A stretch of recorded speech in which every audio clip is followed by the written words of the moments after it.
Shalom Bapak Ibu sekalian.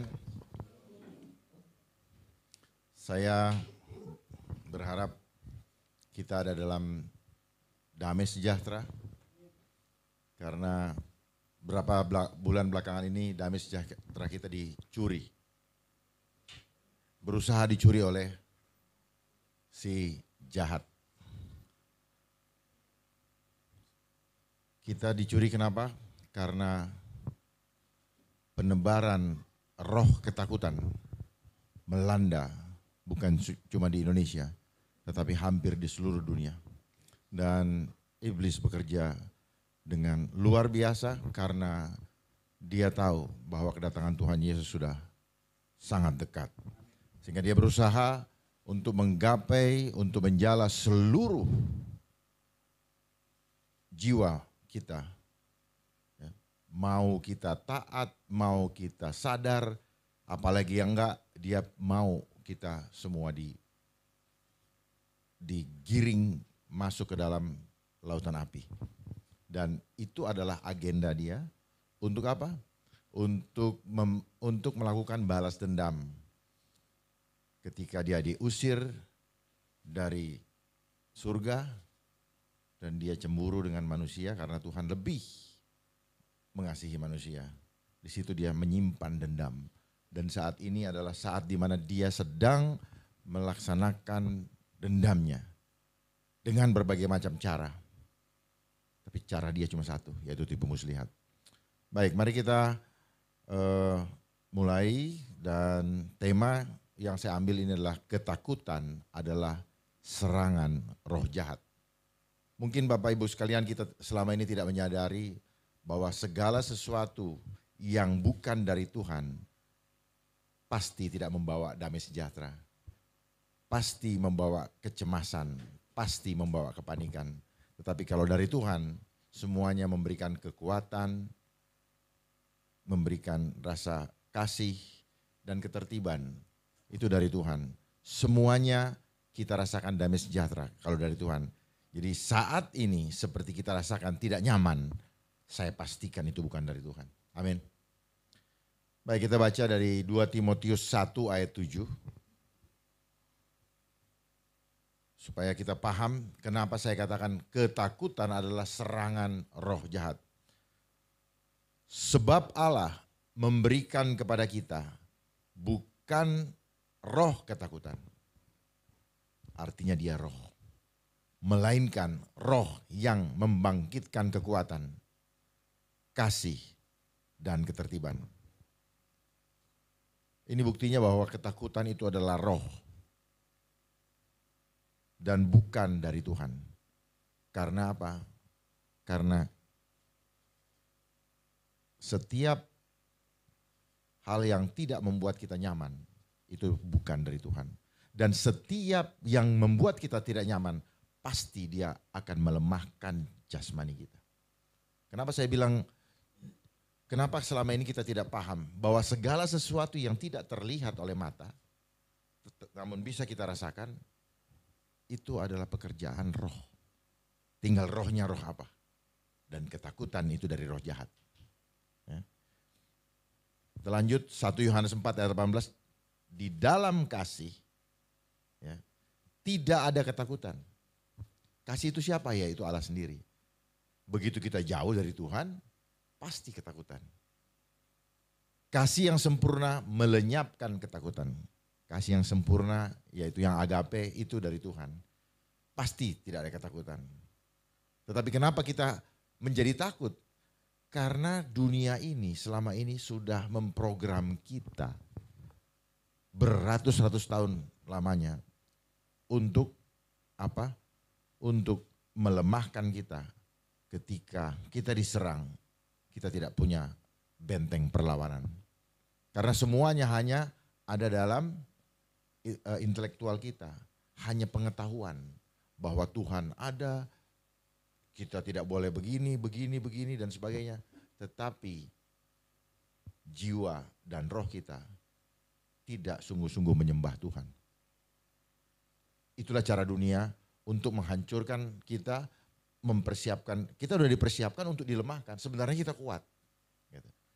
Kita kuat sebenarnya. Cuman kita diproses, diprogram untuk menjadi lemah. Ada sisi nanti yang akan saya buka di mana rahasia. Tolong doakan saya karena bisa saja saya diserang. Karena kuasa gelap, kuasa yang di luar Tuhan selalu bagaikan singa yang mengaum-ngaum.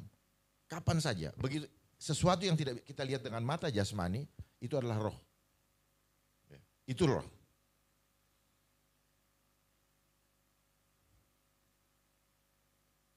Berikutnya 1 Yohanes 5 ayat 19. Kita tahu bahwa kita berasal dari Allah. Oh, udah jelas kita berasal dari Allah. Tetapi dan seluruh dunia berada di bawah kuasa si jahat. Jadi sepanjang kita masih ada di dunia ini, dia begitu menguasai kita. Jadi kita tidak punya sandaran lain. Kalau kita tidak akan kuat kalau kita berada di luar Tuhan. Dan dia si jahat selalu menarik kita untuk tidak pernah mau diam, tinggal di kemah. Tidak pernah, selalu ditarik-tarik. Dengan berbagai macam cara. Bahkan sistem kehidupan kita di dunia saja, dia sudah bangun untuk membuat kita lemah. Mulai dari kita sekolah, dia sudah siapkan.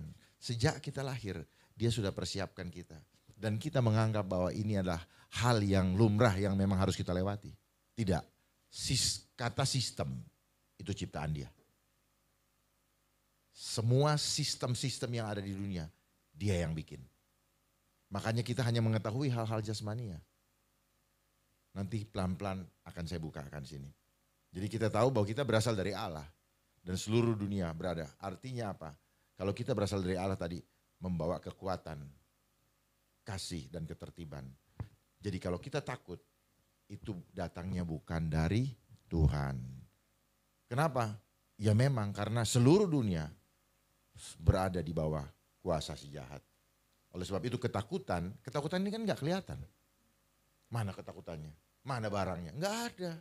Perasaan kan, begitu dia menyangkut jiwa, dalam jiwa kita ini, manusia ini ada tubuh, jiwa, dan roh. Body, mind, and soul. Nah, jiwa ini ada 3 unsur. 1, pikiran, perasaan, kehendak. Makanya dalam firman Tuhan dikatakan, taklukkanlah pikiran, tawanlah pikiranmu di bawah, tawanlah pikiranmu dan taklukkan di bawah Kristus. Nah selama ini kita punya pikiran, apakah kita taklukkan di bawah Kristus? Sistem dunia menarik kita untuk tidak bisa ditaklukkan dengan berbagai macam sistem. Jadi kalau kita tidak dekat dengan Tuhan, maka pikiran kita akan dikuasai oleh si jahat. Sehingga ketakutannya tidak beralasan, hanya kata TV, kata informasi. Ya. Kan hebat kan, luar biasa. Barangnya nggak ada, lawannya nggak ada. Tapi semua dengan menggunakan bahasa-bahasa yang seolah-olah berhikmat. Karena bahasa ini adalah bahasa menipu rasa. Itu diajarkan di dalam pendidikan logika. Bahasa ini menipu rasa. Oh berhikmat, padahal takut gitu dan sebagainya. Ya. Kalau kita percaya bahwa Tuhan itu penyertaannya sempurna, bahwa kita pemenang bahkan lebih dari pemenang, maka nggak ada ketakutan.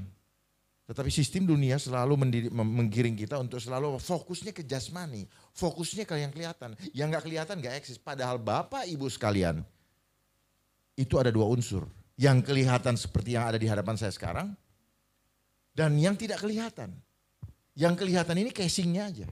Tapi Bapak Ibu bisa jalan, Bapak Ibu bisa berpikir dari yang nggak kelihatan. Pahami itu. Sebelumnya Bapak Ibu sekalian hadir di dunia, di bumi ini, dari tidak kelihatan menjadi kelihatan dan sebentar lagi akan kembali kepada yang tidak kelihatan. Tetapi kita fokus di dunia hanya kepada yang kelihatan. Seolah-olah casing kita ini hanya mewakili diri sendiri, enggak. Di dalam tubuh Bapak Ibu sekalian ada 50 triliun sel. Sel itu yang menghidupkan Bapak Ibu sekalian. Bukan casing ini, bukan.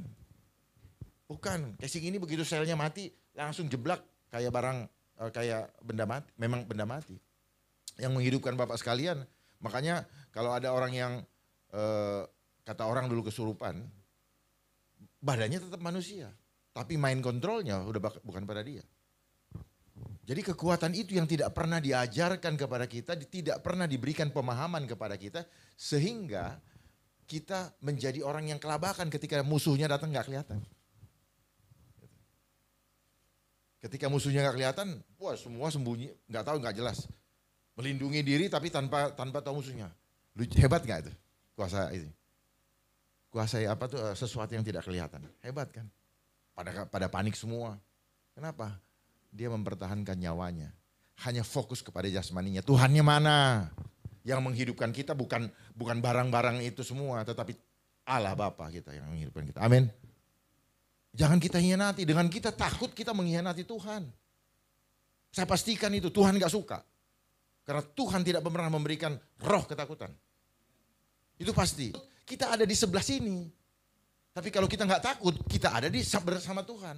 Ini masalahnya. Cuman itu aja kok. Ya. Hidup ini adalah peperangan rohani. Peperangan itu hanya antara dua pihak. Gak ada berpihak-pihak. Kubunya selalu dua. Dari dulu sampai sekarang. Makanya ada istilah adu domba. Dan adu domba adalah cara iblis. Gitu. Nah, cara iblis cuma satu, tipu muslihat. Nanti saya ceritakan kenapa saya katakan tipu muslihat. Tipu muslihat adalah satu-satunya cara atau senjata si iblis. Tipu muslihat artinya apa? Mustinya dilihat. Ya, muslihat. Tetapi karena kita ketipu, kita tidak melihat itu. Banyak sekarang kita kena tipu muslihat. Saya tidak bisa melihat wajah Bapak Ibu. Karena kena tipu muslihat. Mainnya cuma di sini. Ya, kita nggak ditodong kok. Kenapa kita kayak orang ketakutan? Bukan ancaman fisik loh. Ya, jadi saat ini adalah saya katakan hampir sama dengan perang dunia ketiga. Tetapi perang spiritual. Tidak lagi perang fisik. Kenapa? Karena saatnya untuk mencuri jiwa-jiwa dari tangan Tuhan. Semua orang ketakutan, semua orang mempertahankan nyawanya. Bahkan uang yang dia cari selama ini pun dipakai, kalau perlu diserahkan kembali kepada si iblis untuk menyelamatkan nyawa kita. Kasihan benar kita sebagai manusia. Ternyata kita bodoh sekali.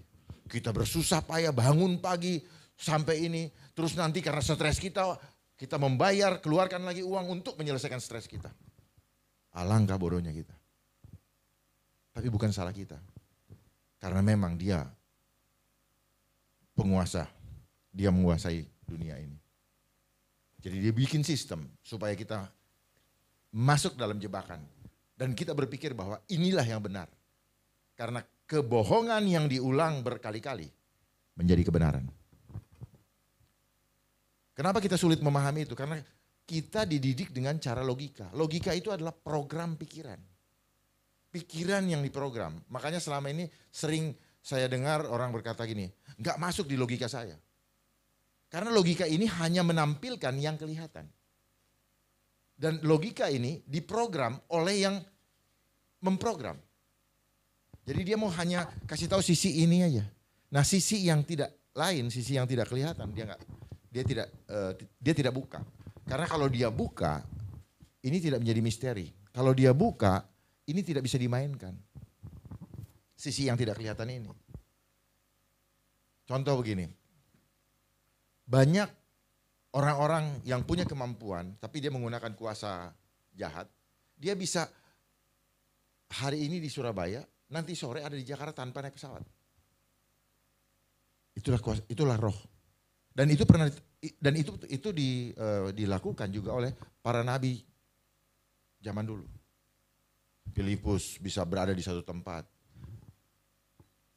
Yesus Kristus tidak pernah ketangkap sebelum dia mau memunculkan dirinya. Seringkali seperti ini, ada orang mau datang kepada Bapa, tiba-tiba ada awan kemuliaan, orang gak bisa melihat fisik Bapa. Seperti itulah roh bekerja. Jadi ketakutan ini adalah roh. Kasih juga roh. Karena apa? Kasihnya mana? Gak kelihatan kan? Ya, tapi akan termanifestasi di dalam jasmani. Begitu ketakutan, ya kenapa saya bilang ketakutan adalah serangan roh? Karena begitu ketakutan, jasmaninya akan lemah. Sama seperti dukun-dukun lah, mau ngerjain orang. Apa yang dikirim? Itu roh. Roh apa? Roh yang jahat, tetapi rohnya seperti apa? Gelombang yang dikirim. Gelombang dikirim, lalu tubuh kita akan merasa tidak nyaman, betul? Ya, saya bisa bercerita ini karena saya sering mengalami hal-hal seperti itu. Jadi misalnya begini, kita memaki seseorang, itu roh. Kamu nakal. Nakalnya kok bisa membuat sakit hati, itulah roh. Kamu nakal, dia sakit hati. Padahal enggak saya lempar batu, tapi sakit.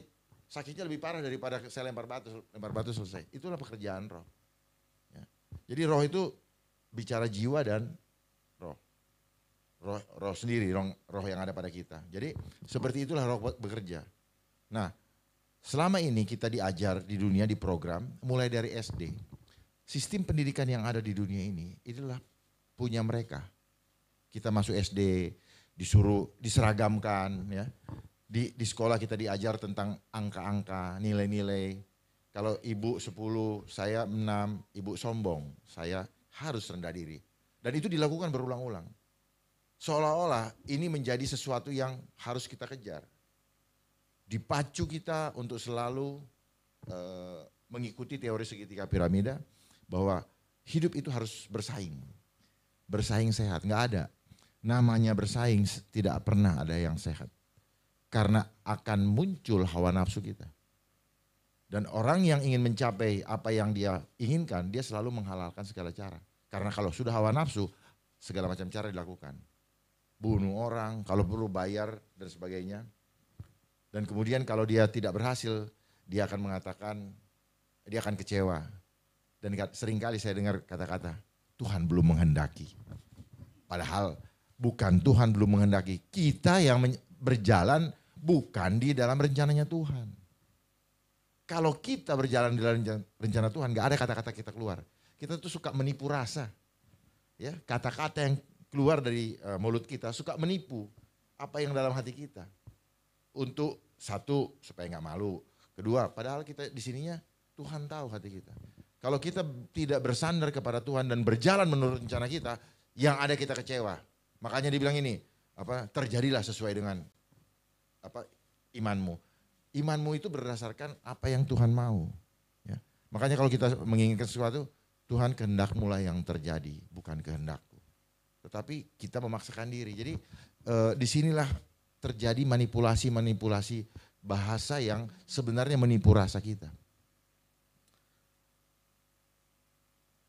Efesus 6 ayat 12. Ya.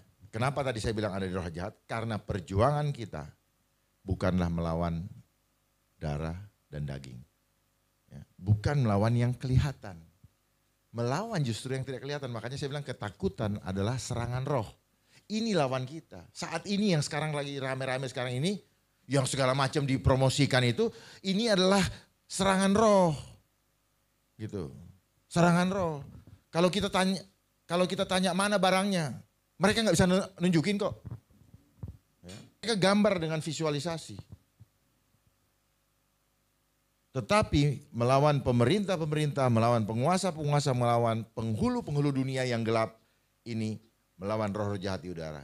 Jadi yang kita lawan itu roh yang ada di sekeliling kita dan menguasai seantero dunia ini.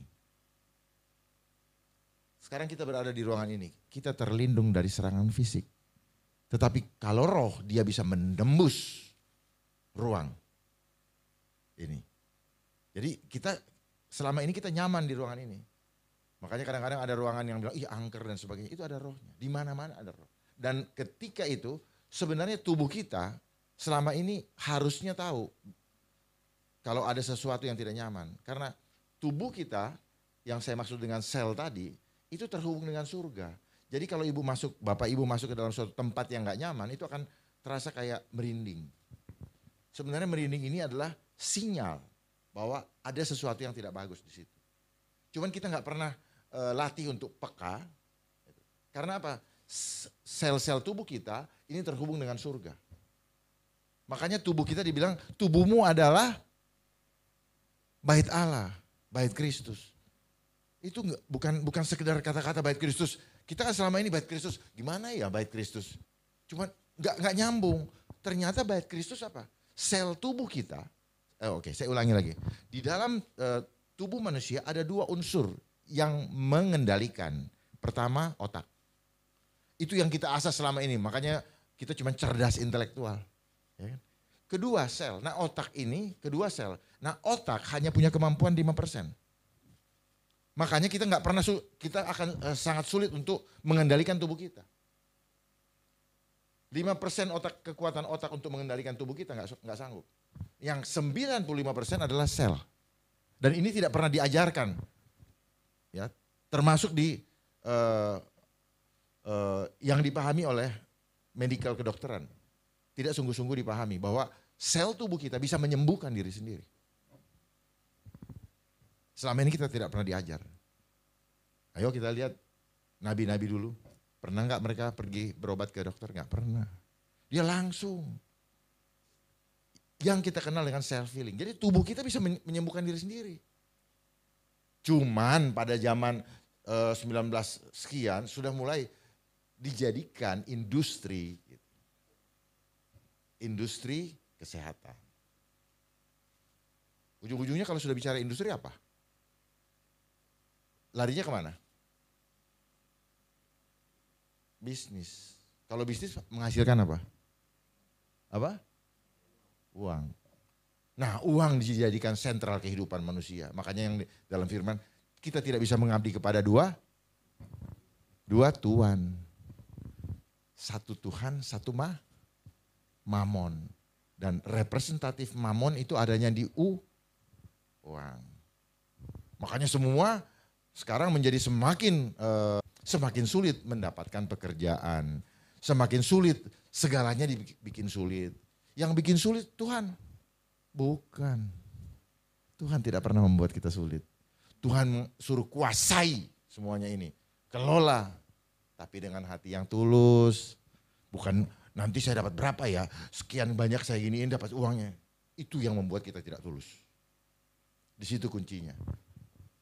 Karena kita selama ini sentral kita kepada uang. Begitu dikasih ketakutan ini uang kita keluarkan lagi. Untuk menyelamatkan jasmani kita. Itu yang terjadi di dalam kehidupan kita selama ini. Saya pun baru ngerti.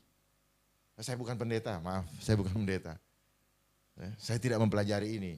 Cuman saya dibukakan. Oh begini toh. Jadi walaupun Bapak Ibu mau sembunyi di lemari besi. Menggunakan segala macam alat. Untuk mengelindungi pikiran kita yang ketakutan. Gak akan selamat. Taruhan sama saya. Gak akan selamat. Kenapa? Karena ketakutan kita menyertai kemanapun kita pergi. Berarti tidak ada damai sejahtera dalam hidup kita. Ketika kita jauh dari Tuhan, maka damai sejahtera yang gak ada pada kita, maka ketakutan, ini cuma balik aja. Begitu tidak damai sejahtera, ketakutan. Selalu, begitu tidak damai sejahtera pasti ketakutan. Gak ada lain. Kekhawatiran, kecemasan dan sebagainya. Jangan dipikir orang yang takut melindungi dirinya itu akan lebih sehat dari kita. Enggak. Saya boleh taruhan. Dia lebih sakit, kenapa? Psikisnya sakit. Kita ini sakit psikis, psikosomatis. Psikis kita lemah, psikis kita sakit, tubuh kita bakal lemah. Paling gampang buktinya, kalau orang stres badannya pasti melemah.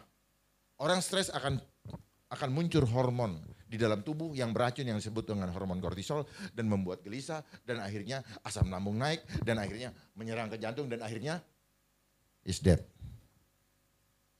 Cuma satu kuncinya, seperti Tuhan Yesus ketika meredakan angin. Diam, tenanglah. Nggak ada jalan lain. Makanya kalau Bapak Ibu sekalian kalau ada apa-apa ke dokter, ke rumah sakit, apa yang diberikan? Apa? Apa? Obat apa? Apa? Apa tadi Pak? Itu saja, cuman itu aja kok. Tetapi besok pagi begitu dia bangun, kalau dia nggak bisa mengendalikan mindsetnya, bergejolak lagi. Jadi kuncinya tenang. Diam, tenang. Aku perintahkan. Itu. Jadi kata-kata kita sangat penting dan berkuasa. Ya, aku kuat, Tuhanku dahsyat. Ya harus termanifestasi dalam sikap hidup kita. Kuat, Allahku dahsyat, tetapi ketakutan itu bukan termanifestasi. Ngomong tok bahasa sekarang. Karena pujilah Tuhan dengan seluruh akal budimu dan seluruh jiwa ragamu. Enggak setengah-setengah. Jiwa raga itu apa? Sel kita. Karena makanya gini, tubuh kita, saya kasih tahu rahasianya, tidak senang dengan hal yang tidak kudus. Makanya dibilang tubuhku adalah bait Allah. Nanti akan saya praktekkan di sini. Bagaimana tubuh kita tidak senang dengan hal yang tidak kudus. Bapak ngebohong, badannya pasti rusak. Saat itu enggak. Pelan-pelan dia berproses. Kita memaki orang. Saat itu enggak kelihatan. Tetapi tubuhnya mulai kayak retak sel-selnya. Jadi kalau orang ketakutan itu imun pertahanan selnya, sel ini harus dipelihara agar dia tetap holy, agar dia tetap ada dalam keadaan nyaman. Kalau enggak, kacau. Makanya rumusnya si iblis cuma satu, bikin takut. Bikin takut, hanya satu, bikin takut. Gitu loh, kayak gitu kan. Kalau kitanya takut, kita lari, oh dia yang datang. Tapi kalau kita datang begini, Tuhan jaga karena ada senjata Allah. Jangan kita mundur. Kalau kita mundur, tidak ada pertahanan di sini. Yang ada di sini. Ada itu dulu. Ini dadaku, mana dadamu? Gitu. Jadi harus seperti itu. Anak-anak Tuhan harus termanifestasi dalam sikap hidupnya sehari-hari. Memberi semangat, bukan membuat orang keok. Bukan membuat orang takut. Itu anak-anak Tuhan. Jadi jangan pernah kita mengaku kita anak-anak Kristus. Kalau kita tidak termanifestasi dalam kehidupan kita. Semangat aja gak punya gimana? Ya, ini saya sampaikan seperti itu untuk supaya kita pahami betul bahwa dunia roh itu seperti itu. Dan di sekitar kita ini banyak nih. Ada Nyi Roro Kidul, Nyi Blorong, terus ada alien, ada dark force dan sebagainya, ada kekuatan kosmik dan sebagainya. Kita nggak tahu, nggak memahami itu. Dia ada berkeliling nih. Makanya dibilang si iblis bagaikan singa yang mengaum-ngaum, berjalan berkeliling. Begitu misalnya kita ini kan nggak sadar, kadang-kadang kita dipancing marah. Dia masuk. Begitu kita berpikir tidak kudus, dia masuk. Dan dia mulai menguasai kita. Ini memang nggak pernah diajarkan, saya juga nggak pernah diajar. Tuhan bukakan begitu, jadi saya harus sampaikan. Dan akhirnya makin lama kita makin mengerti. Kenapa? Nanti saya kasih ayatnya di sini. Bahwa kita hanya fokus kepada yang kelihatan. Selama ini kita hanya fokus kepada yang kelihatan. Yakobus 4 ayat 7, bagaimana caranya untuk menghadapi itu? Gak ada lain. Tunduk kepada Allah. Tunduk kepada Allah dan lawanlah iblis. Kalau kita gak tunduk kepada Allah, gak bisa kita ngelawan iblis. Gak mungkin kita hidup mau senang-senang terus mau menang dari iblis, gak mungkin. Pasti kita malah keseret. Malah kadang-kadang kita menikmati atau hidup dalam dosa. Berarti menikmati. Bukan jatuh dalam dosa. Kalau jatuh dalam dosa, kita tetap berjuang, kita tidak mau ikut dia, tetapi terplecok dan akan bangkit lagi. Tapi kalau hidup dalam dosa, mungkin kita sudah gak ngerasa bahwa ini dosa. Kita sudah menikmati, itu hidup dalam dosa. Dan lawanlah iblis, maka ia akan lari daripadamu. Salah satunya apa? Ketakutan. Ketakutan ini cara iblis untuk membuat kita ikut. Karena kalau orang sudah takut, lihat deh, perhatikan nih fenomena sekarang. Kalau orang sudah takut, semua nurut, siap-siap jadi budak. Dan saya lihat sekarang tanda-tanda yang mau jadi budak sudah banyak. Budak dunia. Takut dengan tidak makan, takut dengan segala macam, takut nyawanya, takut apa-apa. Karena kita sudah mulai masuk dalam trap jebakan menjadi budak dunia. Terlihat kok. Ketika masa masih aman, semua haleluya shalom. Begitu ada kayak begitu, lari masing-masing tunggang langgang. Sekarang kita kehilangan saudara-saudara seiman. Kita punya saudara biologis, yes. Bahkan saudara biologis sudah bukan lagi saudara seiman. Maaf saya harus sampaikan ini. Karena saya melihat itu semua. Di banyak kehidupan, di banyak teman-teman saya. Mereka mengeluh, sulit mau ketemu keluarganya. Kenapa? Karena dengan segala macam alasan yang sedang didengungkan sebagai propagandanya iblis. Saya harus sampaikan ini apa adanya. Saya harus sampaikan ini apa adanya. Ya, kita saudara, kelihatannya saudara, badannya tetap manusia, tetapi mind control kita, ya mind itu pikiran kita itu. Siapa yang memprogram, dia yang menguasai. Jadi saat ini memang sulit untuk tidak mudah untuk memberikan pemahaman atau membangkitkan semangat. Kenapa? Karena saat ini kuasa roh jahat sedang bekerja luar biasa, menutupi, menyingkap seluruh alam pikiran kita. Seperti orang dihipnotis. Orang dihipnotis kan badannya tetap manusia. Terus dia pergi ke ATM, disuruh ambil, dia ambil. Begitu kekuatan itu pergi, baru dia, kenapa saya ini? Saat ini, kekuatan ini sedang bermain di seluruh kehidupan kita di dunia. Bukan cuma di Indonesia, di seluruh dunia. Sehingga orang menganggap bahwa ini kebenaran. Ya. Tetapi sebagai anak Tuhan kita bisa melihat dengan nyata bahwa sesuatu yang bukan dari Tuhan sifatnya tidak membuat kita nyaman dan menakut-nakuti.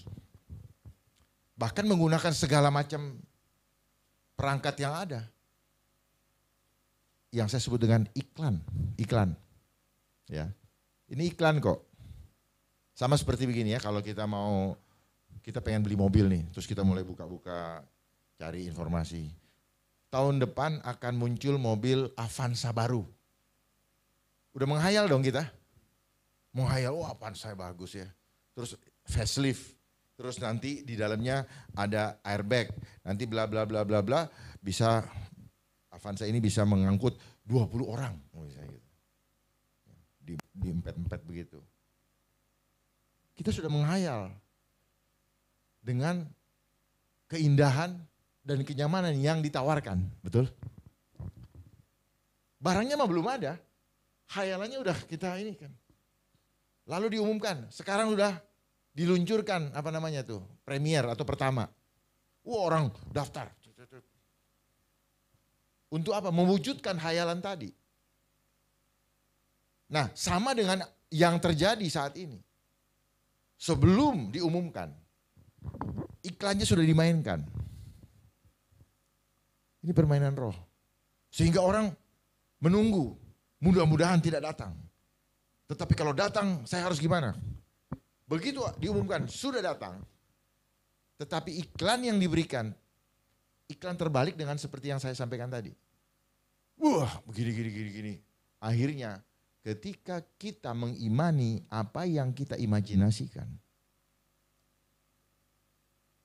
kita menghidupi imajinasi kita, maka jadi barang itu. Kenapa demikian? Karena kita diciptakan serupa dengan gambar Allah. Kita punya kemampuan imajinasi. Kalau di dalam Kejadian apa dikatakan? Kita diciptakan serupa dengan gambar Allah. Artinya kita punya kemampuan untuk mencipta. Jadi apa yang kamu imani itu yang terjadi. Karena kita diciptakan with God image. Dengan image-nya Tuhan. Image makanya imajinasi.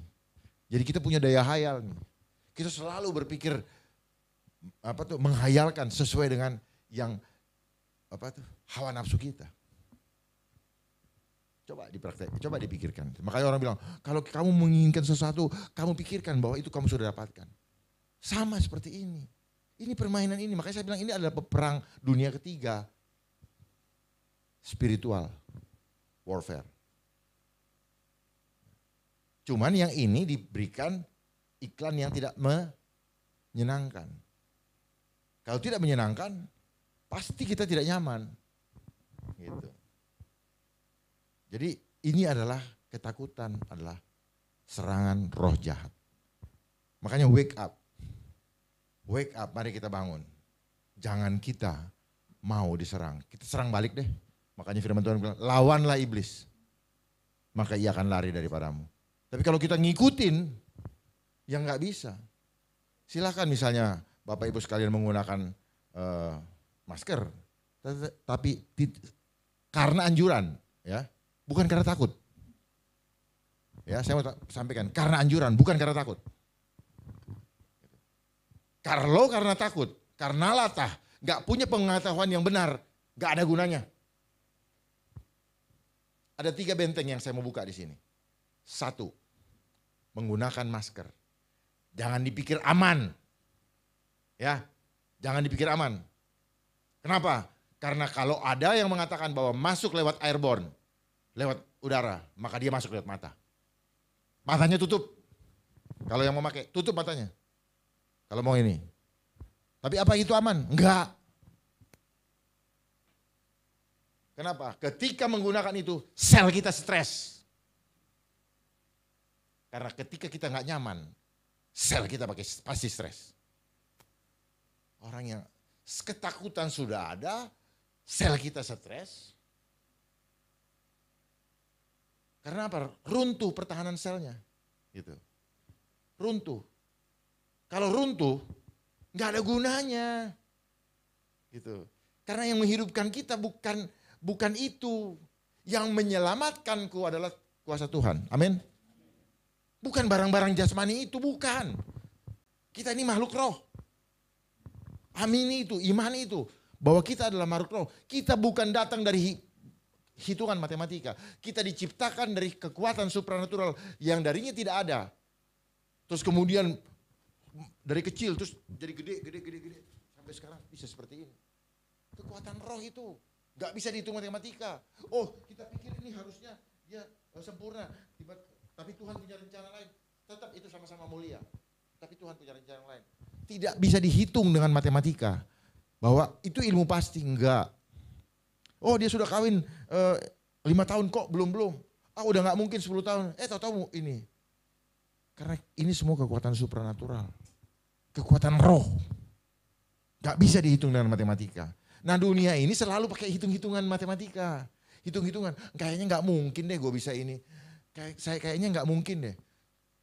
Memang kita selalu dibatasi dengan logika. Karena kita berpikir dengan logika, makanya kita selalu gagal. Logika cuma kekuatan 5%. Tetapi kekuatan Tuhan masih ada 95% yang kita tidak pernah pakai. Gak pernah kita pakai. Cuma 5% loh. Makanya kita tidak masuk di kepala kita. 5 tambah 2 adalah 7. Betul? Itu kan manusia. Tetapi kalau kita percaya dengan apa yang sudah pernah dilakukan oleh Tuhan Yesus. Bisa memberi makan 5.000 orang. Bahkan 15.000 karena ada istrinya, ada anaknya. Masih lebih lagi 12 bakul. Maka gak masuk kalau kita pakai cara berpikir itu. Harus dilatih. Makanya dalam Korintus bilang latihlah tubuhmu. Latih tubuh itu latihlah sel kita. Latihlah kedagingan kita supaya memahami. Meminta. Jadi kalau kita sudah memahami itu. Ketakutan akan hilang. Karena segala sesuatu Tuhan yang tentukan. Contoh gini ya. Kita diajar makan 3 kali sehari. Sebenarnya tanpa makan nasi. Tanpa makan roti. Kita bisa hidup gak? Bisa. Tapi kenapa kita nggak takut? Karena kita tidak menyertakan Tuhan dalam kehidupan kita. Ada tertulis manusia hidup bukan dari roti dan daging. Tapi dari setiap firman tuh yang keluar dari mulut Allah. Tapi kapan kita mau berbuat itu supaya itu terjadi? Enggak usah makan. Tuhan bilang kenyang Dharma. Kenyang saya. Lo betul. Oh, dia yang bikin kok. Gitu. Ini nggak dilatih sama kita selama ini. Saya pernah bilang sama beberapa hamba Tuhan, Pak, kita dilatih dong untuk membuat mujizat. Kita dilatih untuk memahami itu. Kalau kita pakai akal, kalau Musa pakai akal, pakai otak, nggak mungkin bisa membelah Laut Merah. Coba hitung pakai data, pakai jurnal itu bagaimana ngitung itu membelah laut. Jangan hadapi dengan otak. Gak akan mampu. termasuk siapapun di dunia ini nggak akan mampu menghadapi situasi yang sedang terjadi kalau kita tidak pakai mata rohani. Kalau kita pakai mata rohani kita sudah tahu dia mau kemana. Itu. Tapi kalau kita pakai mata gini, di luar pintu ini saya nggak tahu ada apa di situ, nggak tahu saya. Kalau mata jasmani ya, nggak bisa saya memahami itu. Tetapi kalau saya pakai mata rohani, saya bisa tembus. Di situ ada apa, di sini ada apa, di situ ada apa. Nanti tahun depan akan terjadi apa. Sehingga kita tahu bahwa saya harus seperti apa. Tuhan suruh saya apa. Tidak ikut kaget-kagetan. Ini harus begini, ikut. Ini harus begini, ikut. Tapi tidak nyaman. Kalau ada rasa tidak nyaman, tanya sama Tuhan. Ada apa? Pasti ada apa-apa. Itu yang dibilang hati nurani. Hati nurani terhubung dengan Tuhan sebenarnya. Itulah sel. Makanya nanti saya ungkapkan bahwa betapa alat-alat yang ada di tangan Bapak Ibu sekalian yang selalu dipegang, ya, yang kita tidak mau melepaskan segala macam itu sebenarnya jebakan. Itulah yang melemahkan pemahaman kita selama ini. Yang disebut dengan smartphone. Yang smart kita atau mereka? Hah? Yang smart kita atau mereka? Mereka. Terus kenapa kita mau pegang? Itu adalah racun yang kita senangi. Sudah dibilang racun tapi nggak mau dilepasin. Nanti boleh tanya, kenapa dibilang racun? Itu menghancurkan sel-sel tubuh kita. Menghancurkan generasi-generasi penerus bangsa. Banyak yang sudah hancur. Kenapa kita tidak ini? Karena kita tidak bisa melihat sisi yang tidak kelihatan. Apa sisi yang kelihatan? Gelombang yang dipancarkan dari situ. Mata kita nggak lihat. Inilah dunia roh. Dunia roh itu bekerja seperti itu. Yang tidak kelihatan itu. Dia ya, yang akan menguasai dunia, yang menguasai dunia ini. Dia bermain di sisi yang tidak kelihatan. Karena kalau dia buka semua itu, nggak bisa jadi duit buat dia. Karena sentral dia duit. Makanya di dalam pengobatan-pengobatan yang kita pahami sekarang selama ini, kita selalu berpikir bahwa ketika sakit harus dikasih obat. Sementara firman Tuhan katakan di dalam Amsal, hati yang gembira adalah obat yang manjur. Tahu nggak kenapa hati yang gembira bisa jadi obat yang manjur? Apa cuman cerita aja itu? Tidak, memang betul hati yang gembira adalah obat yang manjur. Ketika hati gembira, selnya itu langsung berubah. Ketika kita stres, selnya juga menguncup, siap-siap mati. Jadi kematian yang kita lihat sekarang ini bukan karena penyakit. Karena stres. Karena ketakutan yang berlebihan sehingga terjadilah senyawa kimia di dalam tubuh kita yang beracun sehingga mendorong semua sel-sel kita untuk menjadi mati. Apapun bentuknya. Wah terasa di sini apa lengket apa segala macam. Enggak apa-apa itu karena selnya nutup kok. Tapi kalau sel ini hidup, enggak masalah. Enggak usah pakai baju, enggak usah pakai gimana-gimana, enggak usah pakai jaket kalau selnya ini tetap hidup. Gitu. Buktinya anak-anak jalanan hidup kok, karena dia enggak banyak mikir. Hidup gua aja udah susah mikirin kayak gituan. Itu loh. Makanya yang banyak meninggal adalah orang-orang yang menengah ke atas. Ya, karena apa? Melindungi hasil jarahannya selama ini. Karena takut kalau dipanggil Tuhan gak sempat dinikmatin. Ayo. Kalau gak punya gak takut. Karena kita punya pemahaman. Hidup kita harus jadi berkat. Bukan berkat itu yang kita jaga-jagain. Yang kita anggap berkat itu bukan berkat sebenarnya. Itu alat. Ada orang korupsi. Udah itu undang saudaranya ini apa tuh naik ke rumah baru diiniin padahal hasilnya korupsi. Ya. Tetapi nggak apa-apa karena apa dianggap bahwa kan yang hadir nggak melihat dari mana saya dapat itu. Padahal Tuhan tahu dan sebenarnya sel Bapak itu, sel orang itu rusak karena dia menyimpan kebohongan. Buktinya apa? Kalau Bapak bohong, Ibu bohong, badan Ibu gemetar, betul? Itu sel. Dan itu pekerjaan roh. Terhubung dengan yang punya sel ini sebenarnya Tuhan. Makanya kenapa handphone disebut cellular phone. Karena dia meniru bagaimana cara tubuh manusia bekerja. Cellular phone. Dulu pikir cellular phone, ya udahlah, mereka ngomong gitu kita ikut-ikutan aja. Tapi setelah tahu ternyata handphone kita itu meniru bagaimana listrik di dalam tubuh kita, otak kita sebagai prosesor, ya, persepsi kita sebagai prosesor mengerjakan tubuh ini.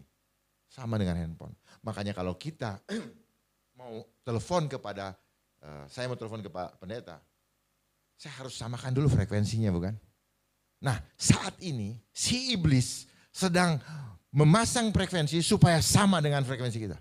Supaya kita punya frekuensi, kita ikutin frekuensi dia. Dia maunya lagi main rock and roll, ya kita akhirnya diikutkan rock and roll. Gitu. Nah, sekarang ini, di akhir zaman ini, dia mainkan musik alunan gelombang yang membawa kita kepada kematian. Ya kita ikutin. Kita pikir kita pintar, padahal kita sangat bodoh. Cuma 5% selama ini. Sepintar-pintarnya yang ada di dunia cuma 5% kalau cuma pakai otak. Makanya kita disuruh pakai hikmat. Hikmat itulah yang 95%. Hikmat itu mendorong sel kita. Hikmat itu bekerjanya melalui sel kita. Gak pakai perhitungan, gak pakai ini. Dia tepat, saya harus ke kiri, saya harus ke kanan. Saya sekarang jalan dulu, atau nanti aja. Kalau nanti saya jalan, kalau otak sekian. Kalau sel enggak. Ya, itu hikmat. Harusnya berangkat sekarang naik pesawat, terus kemudian masih ada dulu, pesawatnya jatuh. Itulah hikmat. Tapi kalau hitung sampai di sana saya telat, nggak bisa rapat, hilang duit saya, proyeknya. Itu hitungan matematika. Itulah hitungan-hitungan dunia. Ya. Makanya nanti saya sampaikan ini bagaimana ikan kita di sekolah itu betul-betul itu telah membangun pola pikir kita yang hanya dibatasi kepada yang kelihatan. Ada yang pernah berpikir nggak kalau SD cuma 6 tahun, dari mana angka 6 itu? Saya juga dikasih tahu Tuhan. Saya tanya para profesor, nggak ada yang bisa jawab. Nggak ada yang bisa jawab. Kenapa 6 tahun? Kenapa sekolah lanjutannya 6 tahun walaupun dia belah sekolah menengah pertama, ya kan, SMP, sekolah menengah atas, lanjutan ini, tapi tetap 6. Ya. Terus cari kuliah yang selalu 6 tahun sampai hari ini 6 tahun. Gak usah dibahas. Kenapa angkanya 6? Ya. Itu tandanya bahwa ada yang menentukan kenapa harus 6. Kenapa gak 4 tahun, kenapa gak 5 tahun? Kenapa gak 7 tahun? Kok angka itu yang dipakai? Ini adalah bilangan manusia. Berarti ini. Nah, karena tiba-tiba saya berpikir gini, rupanya kalau kita mau sekolah luar negeri, kok sama ya aturannya? Harus lulus, kalau mau university harus lulus SMA dulu. Kok sama ya? Berarti ada yang menyeragamkan aturan ini, betul? Jadi segala sesuatu yang diseragamkan bukan dari Tuhan. Ternyata. Jadi kalau sekarang banyak yang seragam, itu bukan anak Tuhan. Maaf. Saya nggak peduli orang tersinggung karena saya datang ke sini bukan untuk menyenangkan telinga. Saya datang ke sini harus menyampaikan kebenaran. Udah cukup kita berbasa-basi. Waktunya sudah sangat singkat. Kita nggak tahu apa yang terjadi 2 bulan yang akan datang. Catat ini, 2 bulan yang akan datang. Kita nggak tahu apa yang terjadi. Kalau kita pakai otak kita nggak tahu apa yang terjadi. Kaget-kaget kita. Tapi kalau kita pakai mata iman, mata rohani, maka kita bisa melihat akan ada apa. Contoh, tahun baru kemarin, begitu semuanya merayakan dengan sukacita. Tapi dalam waktu 2,5 bulan kemudian sukacitanya hilang. Berarti sukacitanya bukan sukacita dari surga. Padahal sukacita dari surga, sukacitaku penuh. Kita tidak penuh. Kenapa? Kita sukacitanya hanya yang berkaitan dengan jasmania. Kita tidak memikirkan hal-hal yang tidak kelihatan. Padahal Tuhan suka dengan Tuhan itu yang tidak kelihatan. Kemudian, nah kenapa kita perlu lawan iblis?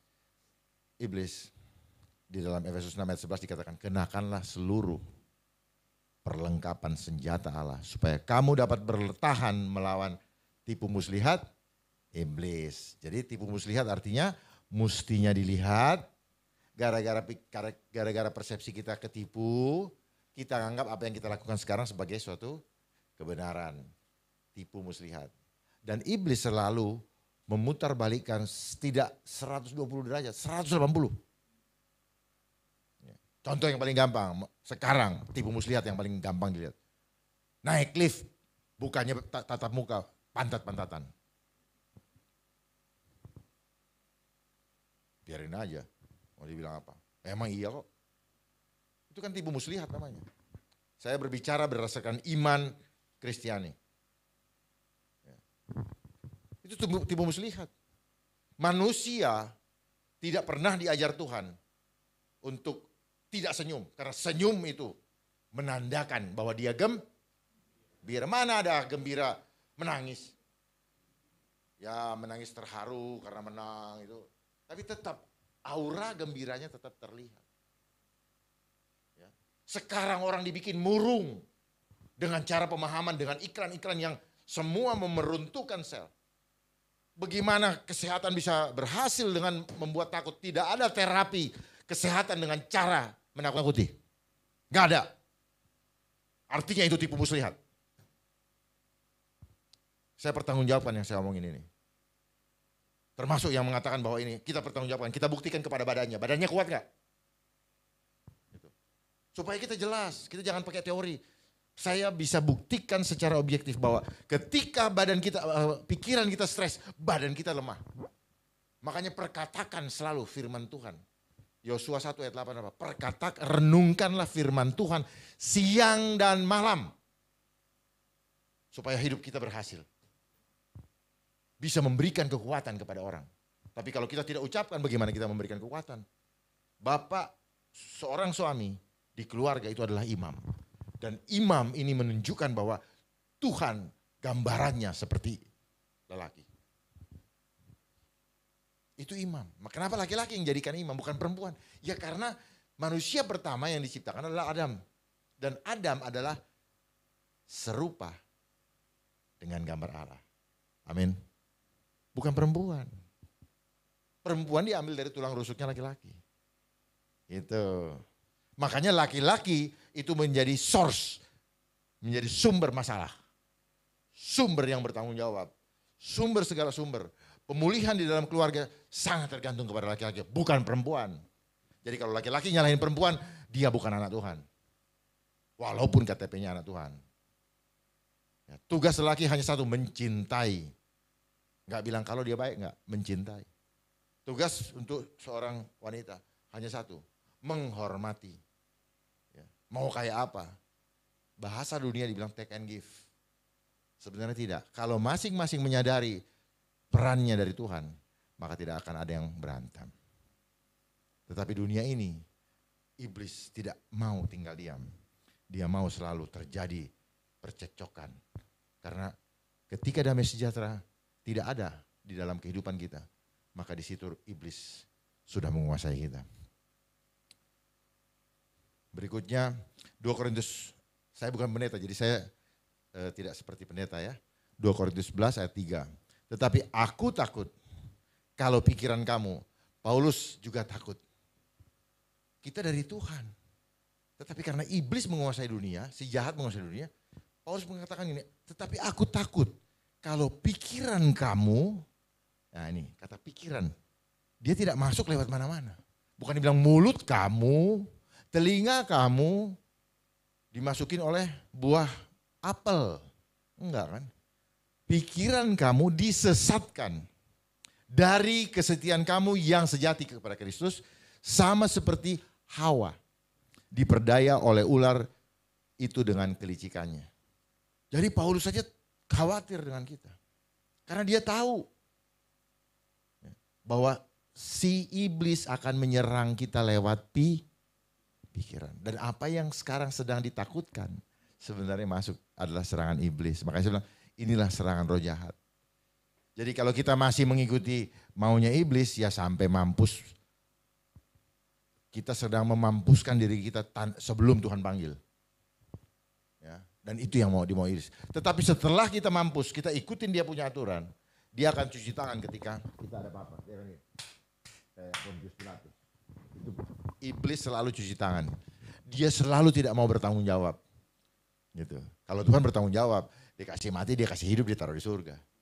Kalau iblis enggak. Bedanya iblis dengan Tuhan di situ jauh sekali. Makanya orang-orang yang tidak bertanggung jawab mengorbankan anak buahnya, itu dia ada roh iblis. Bukanlah bank. Makanya bank sistem perbankan ini punya mereka juga. Satu komplotan, satu geng, satu kong-kali-kongan lah gitu. Sama. Orang kumpulkan, buang kerja.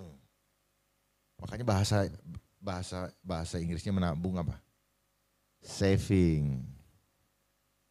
Kalau sudah saving, perasaan save.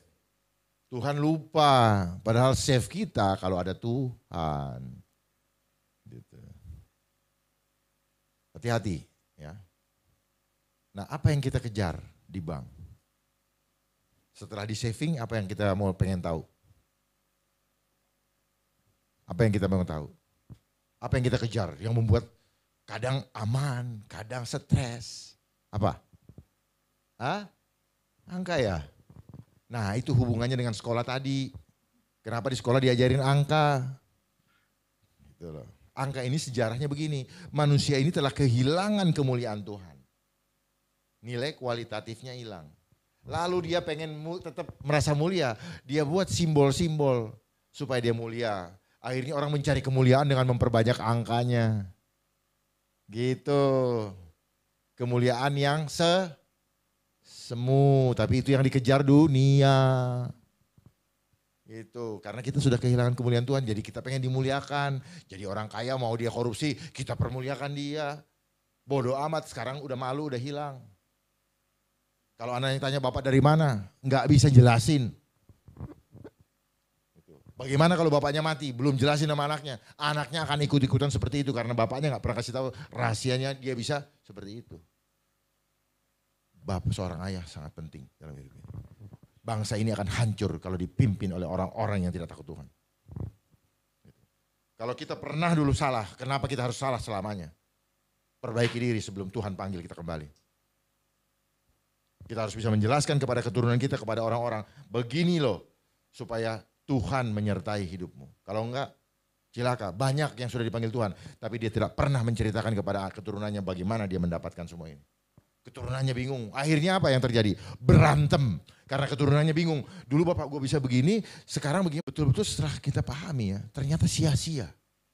Capek siang dan malam, sekolah sampai ke luar negeri. Yang dibelajar cuma ngasain otak ini, lama-lama overload karena nggak nampung. Tapi begitu dikasih sesuatu yang itu, yang tidak kelihatan, langsung tampias semua. Kekuatan spiritual. Coba bayangin bapak sekolah, saya sekolah dari Senin sampai, dulu saya sampai Sabtu. Ya.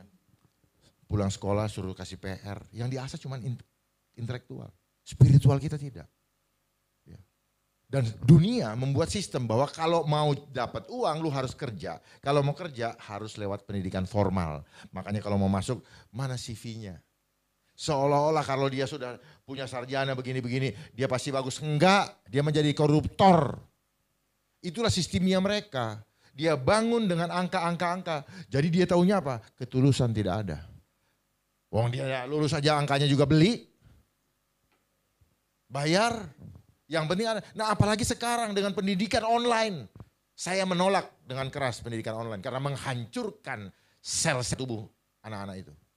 Bayangkan kalau generasi penerus bangsa dihuni, diteruskan oleh anak-anak yang cara sistematis dari sekarang. Terstruktur sistematis dan masif. Mau jadi apa? Kita diberikan 1001 alasan. Oh kalkulator udah ada di sini. Oh kalender udah di sini. Jam tangan, jam udah di sini. Saya sendiri merasakan itu. Saya pakai jam tangan tapi saya nggak pernah lihat jam berapa sekarang. Mati pun kadang-kadang saya nggak lihat. Betul. Kita jujur. Ini. Kenapa? Oh, kita anggap yang benar ya yang di HP. Seragam seluruh dunia kan gitu. Hebat kan? Kita dibuat tidak mau lepaskan itu karena alasan kita ditutup semua sama dia. Semua udah ada di situ. Dan dia sudah punya nyawa. Karena dia punya denyut nadi. Yang kita kenal dengan kata habis pulsanya mami. Itu adalah bahasa denyut nadi, pulsa. Itu dari bahasa Inggris namanya pulse. Denyut nadi. Banyak yang bunuh-bunuhan gara habis pulsanya. Dan sekarang dengan banyaknya orang tidak bekerja, di awalnya akan digratiskan. Tetapi setelah itu kita dibuat tidak bisa lepas. Dan seluruh pendapatan yang sudah kita lakukan akan disedot. Kayak vampire, karena itu denyut nadi kita akan disedot. Habis-habisnya. Data dapat, sisa penghasilan kita karena kita sudah banyak yang gak bekerja, disedot. Alih-alih untuk masa depan anak kita, kemudian kesehatannya anak hancur, kesehatan kita hancur, jiwa kita, anak jiwanya hancur, kita juga hancur. Selesai, habis, sia-sia. Setelah menggunakan gadget semua ini, tidak membuat kita damai sejahtera. Justru banyak kehilangan damai sejahtera. Ibu bapak tidak merasakan lagi kehangatan dengan anaknya karena anaknya asik bermain game online berjam-jam. Menyenangkan, tetapi sebenarnya itu adalah trap, jebakan untuk menghancurkan 5 bagian otak. 5 bagian otak hancur. Lebih berbahaya daripada narkoba yang selama ini didengungkan. Kalau narkoba 3 bagian otak. Kalau ini 5 bagian otak. Jangan tunggu sampai itu terjadi kepada keluarga kita baru kita bilang, oh rupanya ini yang disampaikan oleh Pak Darman. Jangan. Belajarlah melihat sesuatu yang belum terjadi. Belajarlah melihat dengan mata roh. Iblis bermain, menipu kita dengan hal itu. Supaya apa? Kita tidak bisa mengejar dia. Karena apa? Dia lari duluan. Kita nggak tahu. Karena nggak kelihatan. Makanya orang bilang, iya anak gua begini-gini. Itu ibu karena gitu. Oh gitu ya. Ya gimana udah terlanjur. Dan banyak bapak-bapak yang saya sampaikan begini. Lalu gimana kita bekerja dengan begini? Itulah hebatnya iblis. Dia jebak semua, dia kuasai semua sistem dunia. Akhirnya orang dibuat tidak punya pilihan. Itulah sistem. Ingat ya perbedaannya. Kalau Tuhan memberikan kepada kita free will. Kita boleh memilih. Mau bertobat, mau ikut Tuhan, silakan kata Tuhan. Tapi kalau iblis enggak. Lu mau bertobat, mau enggak ikut gue. Dipaksa kita. Ya, karena apa? Karena memang sudah difirmankan dalam Wahyu. Kita mau digiring sama dia, masuk semua ke lautan api, lautan belerang. Mau digiring semua masuk. Pelan-pelan. Nah, sekarang digiring kita dengan isu. Ya, saya katakan isu. Saya gemes kalau nyampein ini. Ya, terjadi pembodohan. Itu. Padahal saya udah tahu ujungnya mau dibawa kemana. Ya, kalau kita sudah tahu ujungnya mau dibawa kemana, sedih melihat bagaimana bangsa ini mau dijeblosin masuk ke dalam jurang api. Ya, saya berani bicara begini karena ini iman Kristen. Ya, saya tidak bicara di luar arena itu. Firman Tuhan kita berkata begitu. Saya harus katakan yang benar adalah benar, yang salah adalah salah. Ya. Karena saya tahu yang salahnya mana, saya tahu yang benarnya mana. Masa saya tidak sampaikan? Berdosa saya. Masalah mau didengerin itu urusan masing-masing. Tetapi setidaknya saya sudah menyelamnya. Saya harus tetap sampaikan kebenaran ini. Kita sedang digiring masuk ke dalam itu. Isu seolah-olah, kenapa? Karena manusia ini selalu fokus ke jasmani, jasmaninya dia yang dijagain, akhirnya digiringlah. Kalau jasmani kan larinya apa? Kalau enggak tetap hidup mati kan? Nah matinya ini ditakutin. Akhirnya apa? Nurut semua. Untuk ngatasin yang tidak nurut, jadilah peraturan. Itu yang memberikan sanksi sehingga menjadi suatu kebenaran. Ini hal-hal yang ini saya tidak menginginkan, saya menyampaikan apa kebenaran. Kenapa banyak yang tertipu? Maaf, seperti bapak yang sedang pakai itu ya, yang di hadapan saya. Ya. Ini ayat buat bapak, Hosea 4 ayat 6. Umatku binasa. Hosea 4 ayat 6. Umatku binasa karena tidak mengenal Allah. Tidak mengenal pengetahuan akan kebenaran.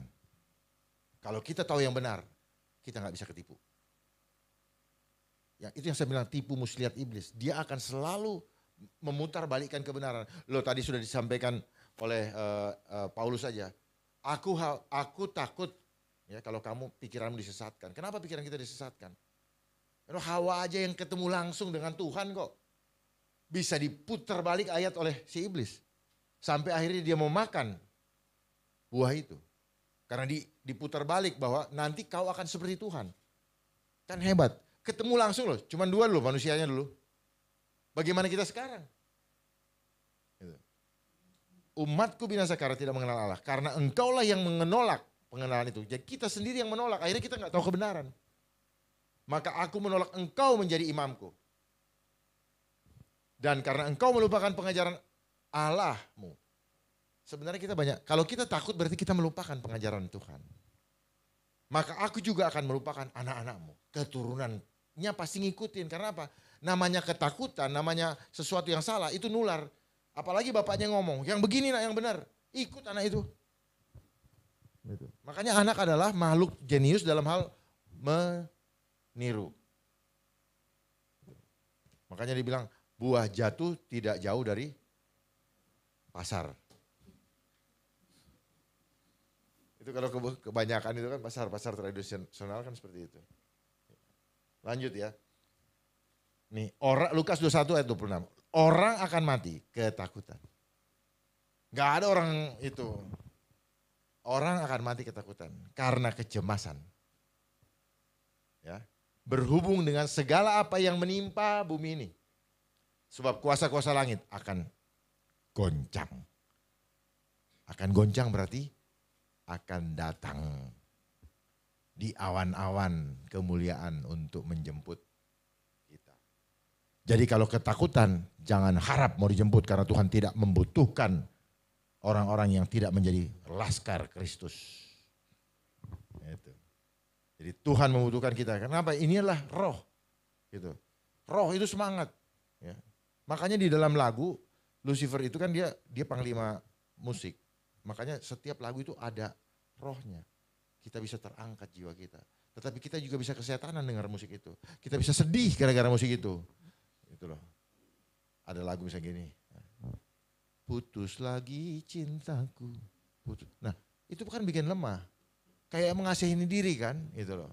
Kalau Indonesia tanah. Oh bangkit kita punya jiwa ini. Gitu. Misalnya kita nyanyi tadi.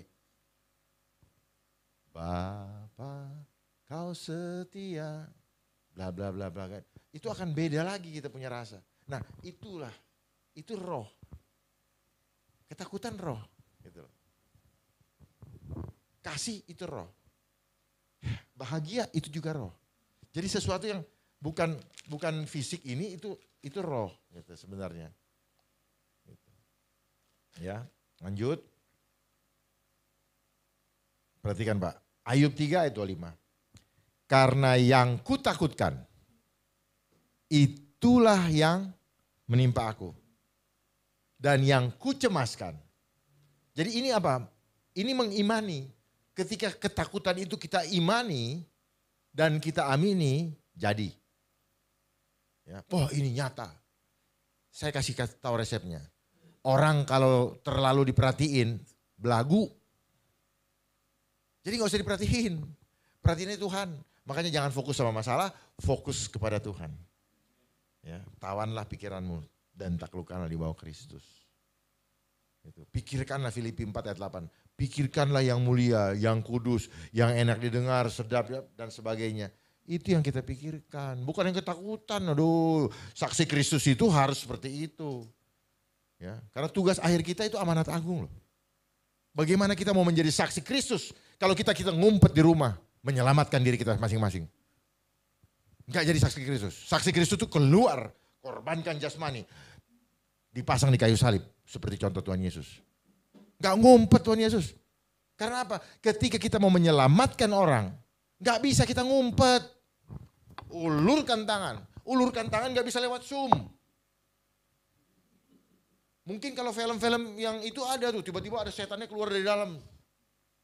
Ya, gak bisa. Gak bisa lewat, apa ya film, ada film itu yang masuk tiba-tiba time tunnel itu. Tiba-tiba kita ada di mana. Itu film. Gak bisa, kita harus turun. Datengin masing-masing jemaat. Door to door ke rumah masing-masing. Selamatkan jiwanya, karena apa? Gereja dalam bentuk fisik sebentar lagi tidak ada. Gak usah bangun gereja. Kalau ada berkat dari Tuhan, datangi door to door, berikan kekuatan. Karena tahun depan masa akan semakin sulit.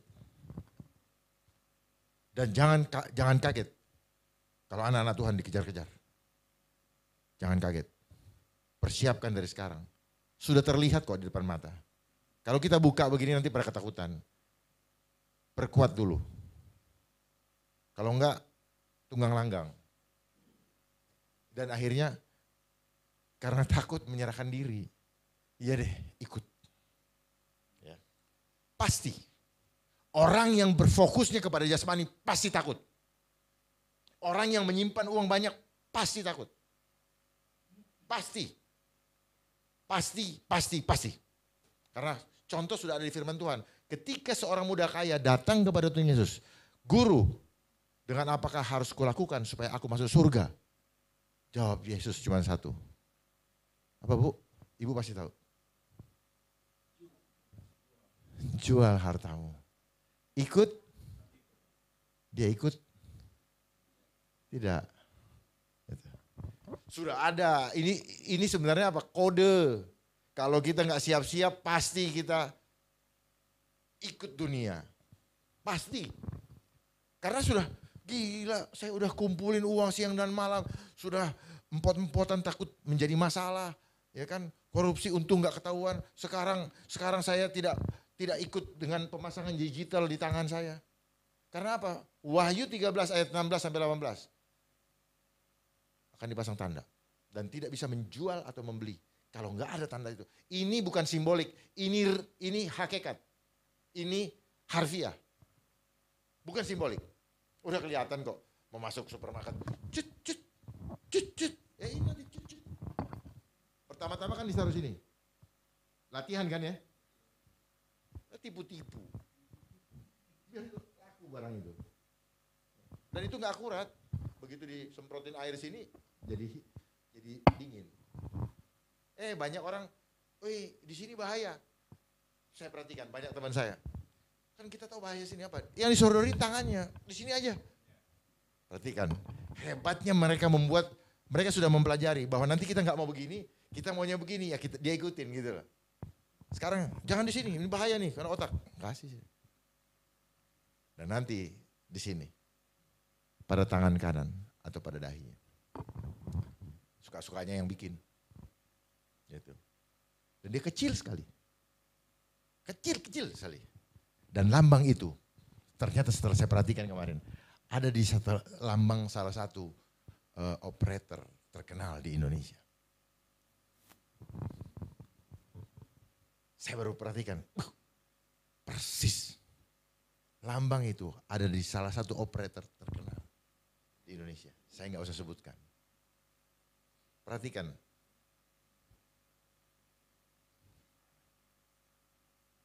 Itu. Ada yang itu, nantilah kita itu. Ada di situ. Dan itu nanti akan dikendalikan oleh teknologi yang disebut dengan 5G. Bapak Ibu sekalian tidak akan bisa menghindar karena tidak ada lagi blank spot. Kesini kena, kesini kena, kesini kena. Kalau kemarin, wah ini kok nggak ada sinyalnya hilang. Itu blank spot. Masih ada ruang-ruang ini. Lempar aja HP nggak ketahuan. Nah itu yang kita tangkap kan semuanya gara-gara teknologi. Senjata makan tuan. Memang orang senang karena teknologi ini uangnya gede. Gede banget. Enak memang. Ini senjata makan tuan. Jadi kalau kita hanya berpikir kepada uang, kita terjerat. Ini sebenarnya kode. Kejar uang akhirnya terjerat sendiri gara-gara alat itu. Alat ini menghasilkan uang, luar biasa. Tapi oleh alat ini juga dia makan. Sama seperti ini. Alat ini Bapak Ibu sekalian beli untuk menyenangkan diri sendiri. Pakai uang kita. Karena kita korban promosi. Gak taunya apa? Alat ini dipakai untuk menjerat kita. Kita beli alat ini untuk menjerat dia. Kita kasih uang sama dia. Dia jerat kita punya diri. Bukan cuman pikiran kita. Seluruh jiwa kita dia udah kuasain. Data Bapak Ibu semua sudah dimasukkan di big data. Tidak ada yang lolos. Ya, yang video call, yang nulis ketik misalnya dengan siapa. Udah ada, tinggal dia mau dibuka apa enggak. Jadi dia seperti Tuhan. Itu yang dibilang cellular bond. Sel-sel kita sudah tercatat. Sel tubuh manusia pun disitulah tulisan dosa, semua perilaku kita direkam oleh alam bawah sadar. Direkam dan rekamannya langsung terhubung dengan Tuhan. Gitu. Makanya yang tidak terucap di hati kita, Tuhan tahu juga. Bapak kesel sama saya, Tuhan tahu juga. Enggak terucap. Yang terucap kan itu yang kedengaran. Tapi itu tetap terhubung. Makanya di surga begitu enggak cocok, ngerusak kita. Bagaimana bukan? Karena di dalam tubuh kita ada transceiver, ada receiver. Sama seperti elektronik. Nah, di dalam tubuh kita ada 50 triliun sel dan satu sel ada 1,4 volt listrik. Nah, berarti ada 70 triliun volt listrik di dalam tubuh kita yang mengendalikan tubuh kita. Makanya handphone itu nyontoh ke badan kita, robot-robot yang dibikin sekarang juga nyontoh bagaimana listrik bekerja dalam tubuh kita. Ya. Kuasa-kuasa gelap, dukun-dukun yang dipakai untuk menyerang kita misalnya, dia mengirimkan gelombang kepada kita. Terus tiba-tiba, aduh serangan jantung. Padahal bukan. Itu adalah dia bikin koslet tubuh kita.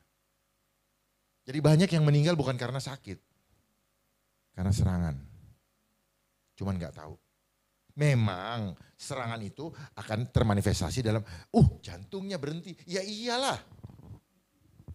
Ya iya itu serangan, namanya serangan roh. Gitu. Memang diberhentikan. Selnya berhenti semua, ya berhenti gitu loh. Cuman kan gak diajarin di kedokteran medikal. Makanya pada bingung juga nih dengan adanya kayak begini. Begitu tanya, mana lu pernah lihat gak? Gak pernah lihat. Terus yang bikin rame itu apa? Iklannya. Makanya jangan setel TV. Jangan buka medsos. Mereka itu alatnya mereka semua, saya tahu. Saya kasih tahu, mereka itu alat mereka. Dan mereka sudah persiapan alat itu untuk menjerat kita. Dan dia lihat, lemah sekali manusia ini. Cuman dengan informasi yang kita bikin dengan video-video sinetron yang, makanya kan kita asik dengan sinetron kan. Gitu. Jadi barang siapa yang merasa bahwa itu benar, itu serangan itu berhasil. Ini sinetron. Kalau bilang, kenapa ada yang mati? Yang mati itu haknya Tuhan, gak usah diributin. Tuhan kok dipersoalkan? Itu otoritas Tuhan. Jangan pernah mempertanyakan otoritas. Saya berdiri di sini, sehat saya. Tapi kalau Tuhan panggil, saya selesai. Gak usah karena itu semua. Yakinin itu. Bodoh. Jangan terjadi pembunuhan ini. Itu hak Tuhan. 1000 rebah, 10.000 di sebelah kanan kita, 1000 di sebelah kiri kita. Kalau Tuhan pelihara kita, kita tetap imani dong. Jangan bikin malu Tuhan. Bilang anak Tuhan tapi bikin malu. Ya, Tuhan marah. Sedih Tuhan kalau gitu. Tuhan sudah mengorbankan di kayu salib itu sebagai simbol bahwa dia mengasihi kita. Dia ingin kita bersama-sama dengan dia. Dia tebus kita. Sekarang kita sudah ditebus, kita gak mempertahankan hak kesulungan kita. Ya. Jadi kalau ketakutan masih ada, berarti jangan harap kita bertemu muka dengan dia. Karena di sana tidak ada ketakutan. Jangan pernah, Tuhan tidak mau ada ketakutan di kerajaan surga. Dia mau kita sukacita, selalu memuji dan menyembah dia. Jadi manfaatkan waktu sisa hidup yang ada untuk menyembah dan menyenangkannya selalu. Kita tidak sempurna. Tapi tanamkan di dalam diri kita untuk selalu ke sana. Dan minta kemampuan dari Tuhan supaya kita dimampukan. Karena tanpa Tuhan kita gak akan mampu. Ya. Berikutnya, kenapa kita banyak yang meninggal, banyak yang mati? Karena kita ini tadi hanya mempertahankan fisiknya. Barang siapa mempertahankan nyawanya, ia akan kehilangan nyawanya. Nah, yang ada sekarang di dunia ini karena dia hanya mengerti jasmani, dia takut dengan yang tidak kelihatan ini karena kematian ini berhubungan dengan nggak lihat apa-apa lagi. Itu yang dipertahankan. Segala macam hasil kerjaannya, bahkan hasil korupsinya dikorbankan untuk itu. Bahkan saat-saat seperti ini juga banyak yang memanfaatkan peluang-peluang itu menjadi bisnis. Belum lama ada yang datang ke saya, tolong dong ini minta kuotanya ini. Enggak, gue gak bakal suka itu. Untuk beli alat tes segala macam, alat tesnya gak bener. Cuman masalahnya alat ini sudah digunakan, dinyatakan sebagai alat ukur untuk menentukan bahwa kamu seperti itu. Yang mau agendanya apa? Supaya terjadi vonis psikis. Waduh. Menurut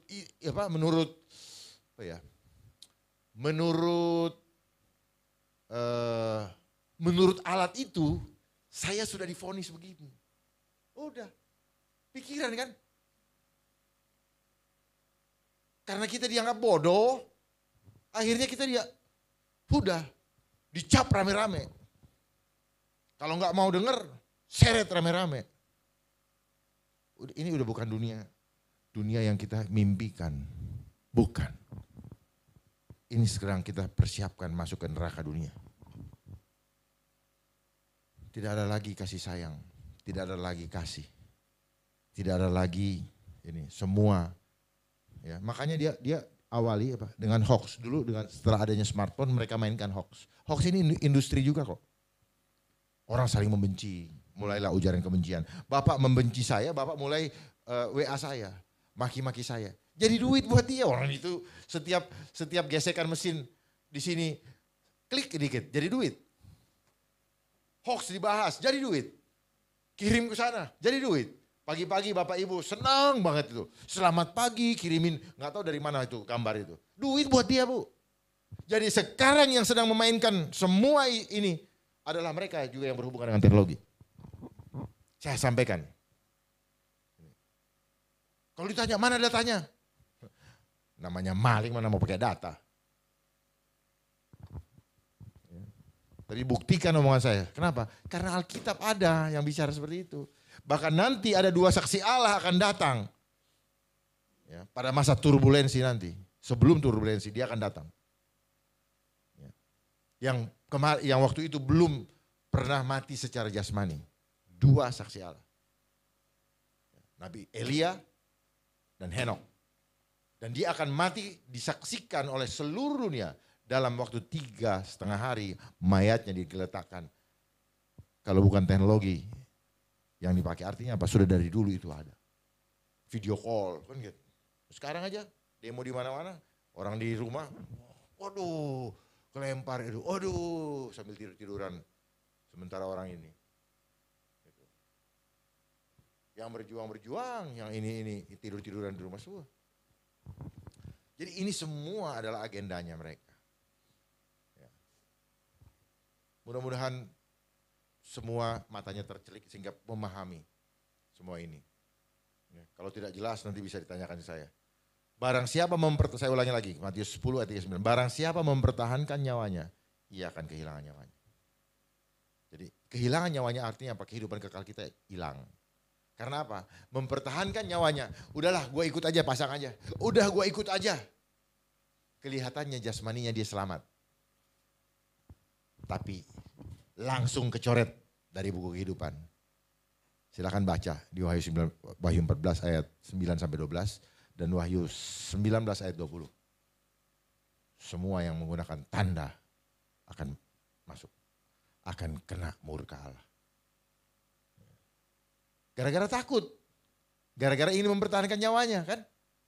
Tapi Tuhan bilang ini, dan barang siapa kehilangan nyawanya karena kita mempertahankan kebenaran, dia akan memperolehnya. Oh haleluya.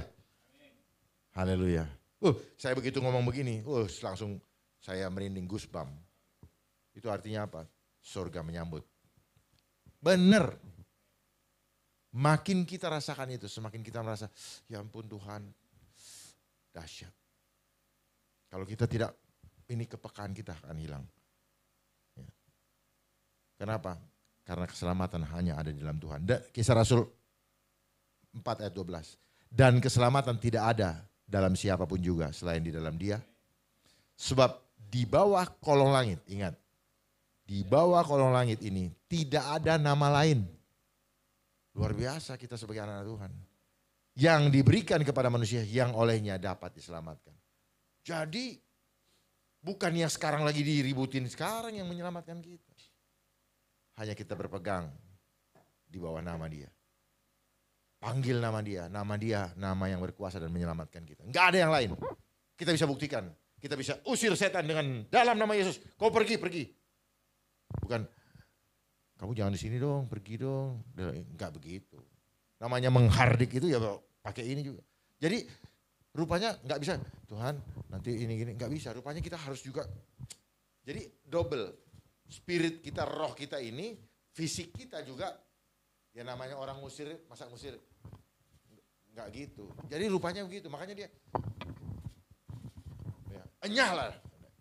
Diam, jadi harus kita praktekkan dalam gestur tubuh kita. Kalau enggak. Makanya bilang, sembahlah Tuhan dengan seluruh akal budimu dan seluruh jiwa ragamu. Dan keselamatan tidak ada dalam siapapun juga selain dalam Dia. Siapa Dia? Dia adalah Yesus.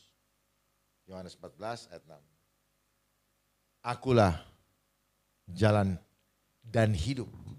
Tidak ada seorang pun dapat melihat Bapa. Datang kepada Bapa kalau tidak melalui aku. Jadi kalau kita takut berarti kita tidak bersama-sama dengan Yesus.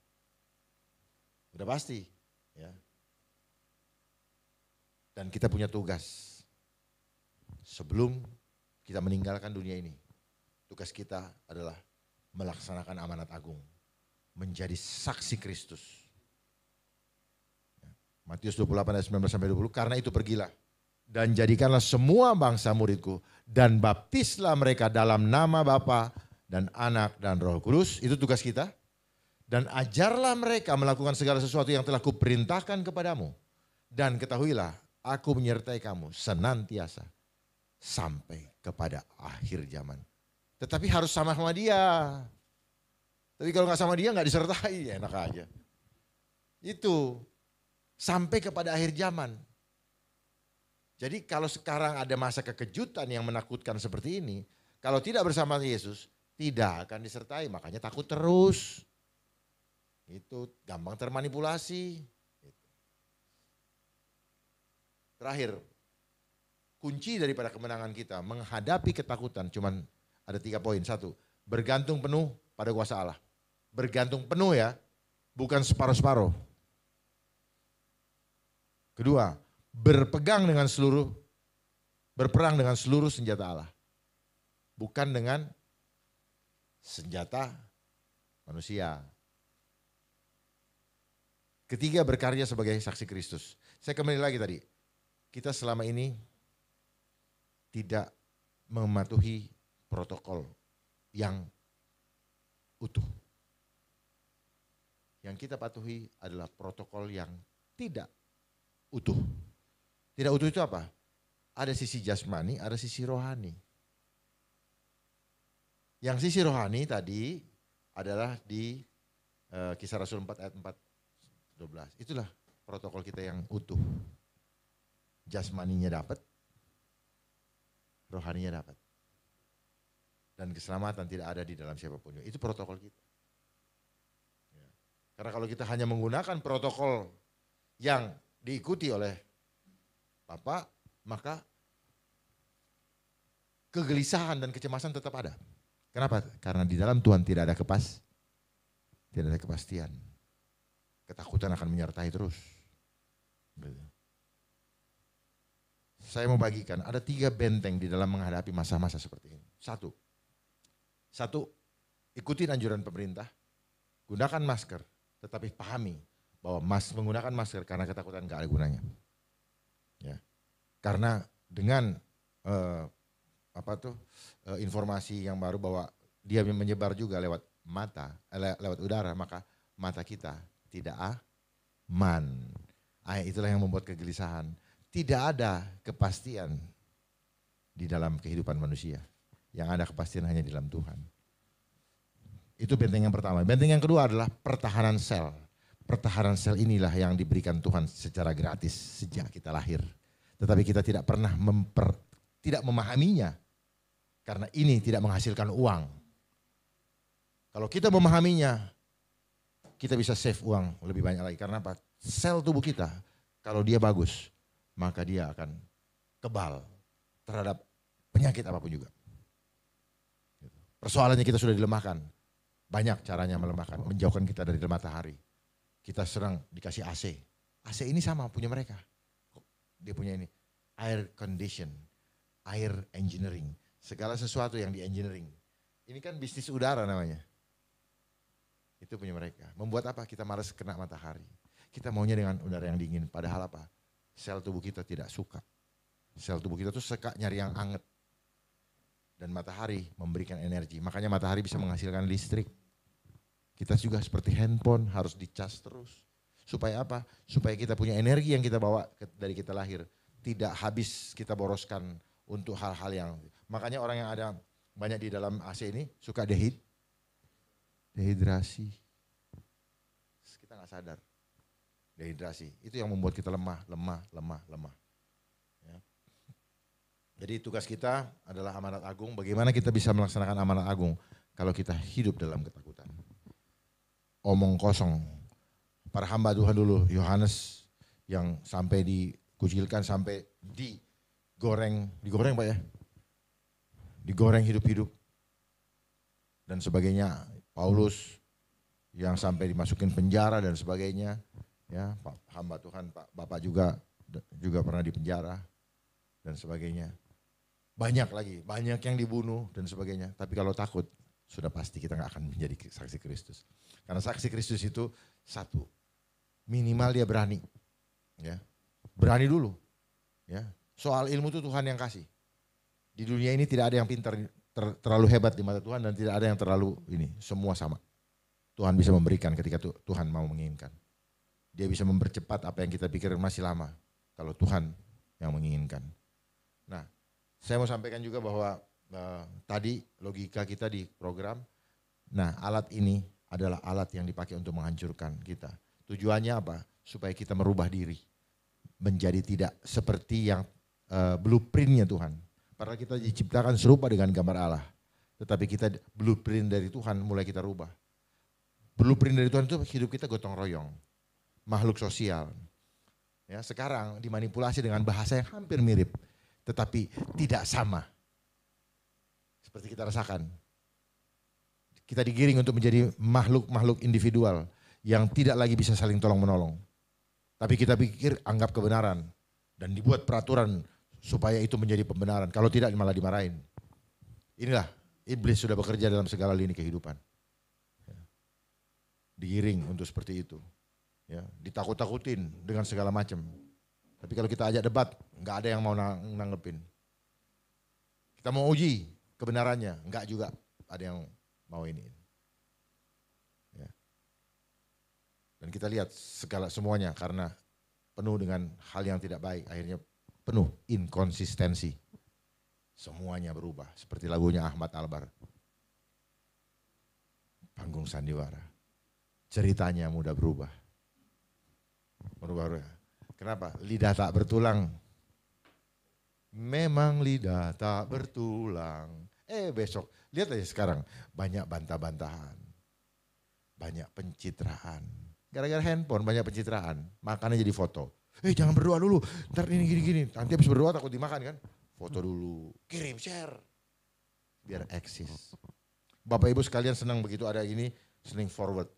Didengerin, dibaca juga enggak. Kenapa? Karena memang tubuhnya sudah berubah. Otaknya sudah berubah. Jadi sel tubuhnya itu menghasilkan hormon yang kalau enggak forward enggak enak. Gitu. Enggak gelisah gitu. Ya. Kelamaan saya kayak ini. Ya, saya kira cukup itu yang bisa saya sampaikan.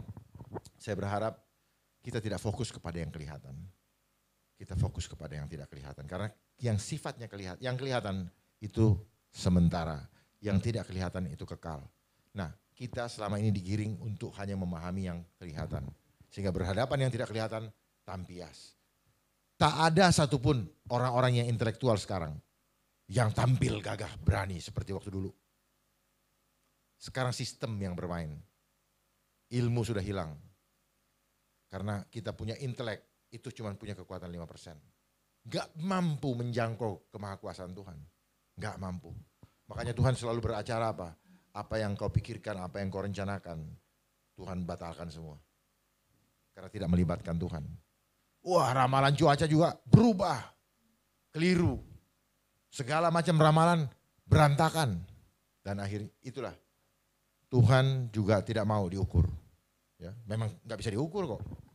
Kita aja, seluruh otak manusia di dunia dikumpulkan, tidak akan pernah bisa mengukur kemahakuasaan Tuhan. Kita penuh dengan kesombongan, padahal kita sangat-sangat lemah. Bukan Tuhan yang butuh kita butuh Tuhan. Mulai saat ini, yuk setelah keluar, mari kita semakin bersama-sama. Kita gak bisa hidup sendiri, karena kita makhluk sosial. Ayo Pak, yuk Bu, yuk Pak, jangan ini gak benar. Ini gini, ayo kita ini tetap nih andalkan Tuhan, ya supaya kita bisa ketemu di surga bersama-sama. Jangan hidup masing-masing. Kalau kita hidup masing-masing seperti yang kita rasakan sekarang, kita nggak akan bisa ketemu di surga. Karena ketika kita sendiri, iblis mudah sekali mengkondisikan kita punya alam pikiran. Makanya ada pepatah mengatakan, lu jangan sendiri, ntar kesambit. Beneran itu terjadi. Itu terjadi. Karena ketika sendirian, pikiran kosong, dia masuk. Makanya orang yang bisa dihipnotis hanya orang yang pikirannya lagi kosong. Jangan main-main, inilah spiritual. Jadi ketakutan itu spiritual, stres itu spiritual, kebahagiaan juga spiritual, gembira itu spiritual. Kenapa orang bisa gembira adalah obat yang manjur? Kenapa? Ketika hati gembira, sel tubuhnya itu menghasilkan hormon. Hormon yang membuat dia bisa senyum. Hormon yang membuat dia tenaganya kuat. Dopamin, oksitosin, serotonin, dan interferon. Kalau interferon itu sudah level paling tinggi. Ketika dia beriman sungguh kepada Tuhan. Jadi bukan antara spiritual dengan jasmani nggak berhubungan langsung. Begitu imannya kuat, imunnya langsung keluar kuat. Benar ini. Jadi imun itu berhubungan dengan iman. Maaf, bukan yang sifatnya dililit-lilit begini, enggak. Benar. Gitu. Iman itu berhubungan dengan imun. Imun itu berhubungan dengan iman. Ketika keduanya disatukan, baru aman. Kalau dipisahkan, makanya kita ini ada dua sisi. Satu jasmani yang kelihatan, tapi yang menghidupkan saya spiritual. Jadi nggak bisa dipisahkan. Gitu. Misalnya saya bilang, Bapak brengsek. Nggak ada yang saya lempar ke sana, cuma kata-kata. Tetapi ini spiritual. Bapak punya fisik, langsung hatinya sakit. Terus kemudian badannya jadi nggak enak. Itu permainan spiritual itu harus dipahami. Ini nggak pernah diajar di sekolah. Sekolah cuma bilang ini 5 tambah 5 10. Makanya kita selalu ketipu karena kita tidak bisa melihat udang di balik batu. Kita hanya bisa melihat batunya. Nah selama ini Bapak Ibu sekarang diajar batunya aja, nggak bisa melihat udang. Makanya sering ketipu. Misalnya saya tanya, Pak Pendeta dari mana? Saya habis dari ruko, padahal Pak Pendeta dari rumah. Kenapa Pak Pendeta jawab itu? Bukan salah beliau, karena dia dididiknya begini.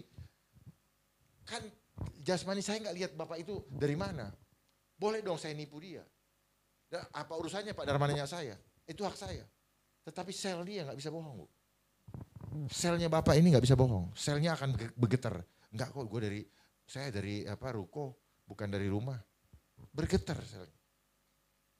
Karena apa? Itu yang bilang bait suci. Bait yang kudus, nggak bisa dia bohong. Gemeter. Ya, saya datang ke rumah ibu nggak terima saya, ibu diem. Gestur ibu, sel ibu akan connect dengan sel saya. Akhirnya saya, kayaknya dia nggak terima nih, ya udahlah pulang. Benar ini. Makanya perhatikan yang cyber itu, selalu dia terkoneksi nih, kayak garis ini, terhubungan. Seperti itu hidup kita. Jadi sel saya dengan Bapak, ini connect nih. Dengan belakang connect, ini connect semua kita.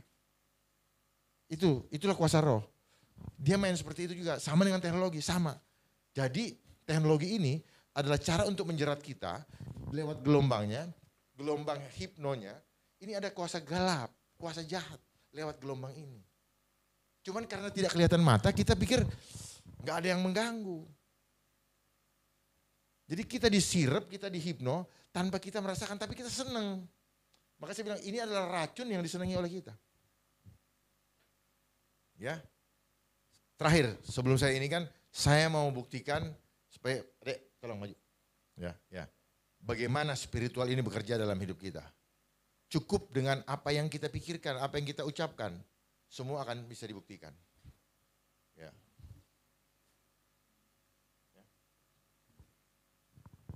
Perhatikan, kencang ya. Saya tekan lawan, tahan. Nah, ini kuat nih, ya. Bilang haleluya. Haleluya. Sayang bapaknya udah keluar tadi. Ya, enggak. Kalau misalnya ada yang itu kita bisa lihat. Oke, sekarang bilang ini. Aku khawatir.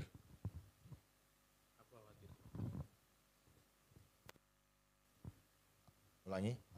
Aku khawatir. Tahan ya. Tubuh ini bisa mengkonfirmasi bahwa dia nyaman. Haleluya. Dia oke. Dia oke. Jadi kalau tubuh kita oke, dia nerima, dia nyaman, dia pasti kuat. Ini buktinya. Tapi kalau adik bohong, adik makan daging nggak? Makan. Siap nggak kalau misalnya gini, seminggu ini nggak makan daging, siap nggak? Enggak. Hah? Enggak. Oke, kita tes. Enggak. Ya. Tetap mau makan daging ya? Iya. Ya. Tahan ya. Tahan. Selnya nggak suka. Selnya nggak suka. Karena daging sebenarnya melemahkan. Kenapa kita ini? Karena kita nggak tahu bahwa itu melemahkan. Ya. Saya mau makan sayur. Saya mau makan sayur. Ini sayur, Pak. Tahan, jangan dilepasin karena mau dites. Ini sayur. Sayur buat. Tubuh kita suka sayur. Ya. Itu. Iya kan? Saya mau makan daging. Saya mau makan daging. Nah, tubuhnya suka enggak? Tahan ya. Kacang-kacangan. Kacang-kacangan. Kejadian 1 ayat 29. Jadi jangan bilang tubuhku baik Allah. Enggak. Saya juga sama Bu, masih makan-makan kayak begituan. Beneran. Tapi setelah kita tahu, kita pahami, akhirnya tubuh kita akan mendorong kita untuk mengikutinya. Gitu loh. Semua sama dengan ketakutan. Kalau kita menghayal, ya, menghayal, kita kalau sendiri, ini bahaya. Menghayal di tempat yang pilihannya dua. Kalau nggak sembuh mati. Terus kemudian promosi yang menakutkannya, terekamnya di sini lebih dahsyat kan. Udah ketika sendiri apa? Nggak ada yang menghibur, nggak ada yang ngedoain, nggak ada yang bilang ngajak cerita. 2 hari lewat. Benar. Makanya itu adalah manipulasi. Itu adalah manipulasi. Lebih baik kalau ada apa-apa, lebih baik di rumah. Masih ada saudara. Udahlah percaya, sembuh dalam nama Yesus. Tapi kalau di sana siapa yang mau dalam nama Yesus? Orang lagi begini, ngomong aja susah kali. Perlu ada pertolongan, betul? Aku perintahkan segala roh penyakit yang ada dalam, keluar dalam nama Yesus. Lah kalau gini, dalam orang terkapar nggak bisa. Jadi harus selalu diinikan. Tidak ada terapi dengan cara menakutkan. Mungkin sama dengan seorang laki-laki atau siapa saja yang sedang pergi misalnya Bapak Ibu ke luar negeri. Kalau tidak takut Tuhan, masuk hotel sendiri. Ini hotel ada setannya nggak ya? Ya. Atau buat laki-laki. Enak kali ya kalau ada cewek. Loh ini hayalan Pak. Ya, saya harus buka ini. Supaya apa? Supaya paham. Terus apa yang terjadi? Reaksi tubuh kita, reaksi kimia tubuh akan mengikuti apa yang menjadi hayalan kita, betul? Betul tidak? Wah, enaknya sekarang ada makanan. Cari kuliner. Ngikut ke sana. Udah, enak banget tuh ayam goreng. Jadi semua daya hayal kita yang akan menentukan hasilnya. Makanya imajinasi adalah kandungan roh dari suatu ciptaan. Jadi ini saya membuktikan tadi bahwa ini adalah cara saya membuktikan bahwa sel kita terhubung dengan surga. Gitu. Kamu pikirkan pikirkan tentang Tuhan. Ya, nggak usah diomongin, namanya pikiran. Bahwa kita, apa yang kita pikirkan, pikirkan tentang Tuhan. 1, 2, 3. Pikirkan tentang Tuhan Yesus. Lihat tuh gambarnya apa, biar kamu lihat. Udah, oke? Ya, 1, 2, 3. Kuat dia. Ketika pikiran kita menyatu dengan Kristus, kuat. Pikirkan situasi yang sekarang sedang tidak nyaman. Pikirkan ya. Pikirkan. Udahlah, pikirkan masuk di ruang isolasi. Di rumah sakit. Pikirkan ya, pikirkan. Enggak, ini biar kita bisa buktikan. Ya, pikirkan. Oke? Udah. Lemah sekali. Gimana gak mau mati? Jadi mudah untuk membuat tidak ada kematian. Dengan cara apa? Bikin tenang. Bukan bikin grogi. Itu resepnya. Gak usah digede-gedein. Oh, kematian itu haknya Tuhan kok. Diumum-umumin. Yang berhak mengumumkan itu malaikat. Lapor ke Tuhan, tapi angkanya benar. Itu loh. Bukan televisi.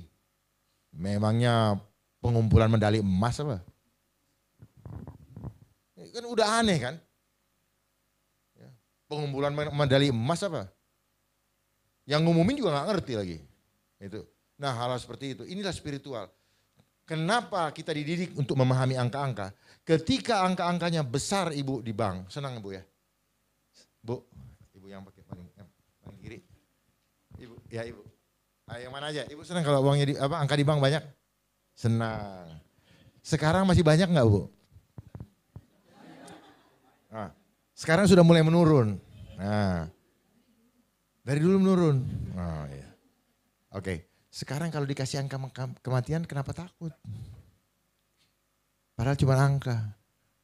Itulah program yang sudah diciptakan, dibuat ke kita untuk memahami masalah angka. Kita kejarnya angka aja. Begitu dikasih angka kematian, waduh, benar kali. Itu. Jadi kepercayaan atau belief system kita dibangun dengan angka. Itu yang disebut nilai kuantitatif.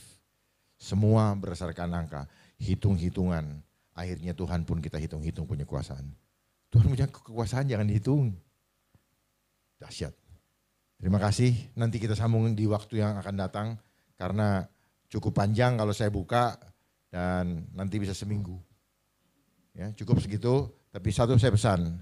Jangan dikuasai oleh ketakutan. Karena ketakutan bukan dari Tuhan. Kalau kita ada dalam ketakutan, berarti kita bukan orang-orang yang merdeka. Karena kemerdekaan itu hanya kita dapatkan ketika hidup dalam kebenaran. Karena kebenaran itu yang akan memerdekakan kita sendiri. Terpujilah nama Tuhan. Tuhan memberkati. Shalom. Sampai ketemu di lain kesempatan. Tuhan memberkati. Amin. Terima kasih.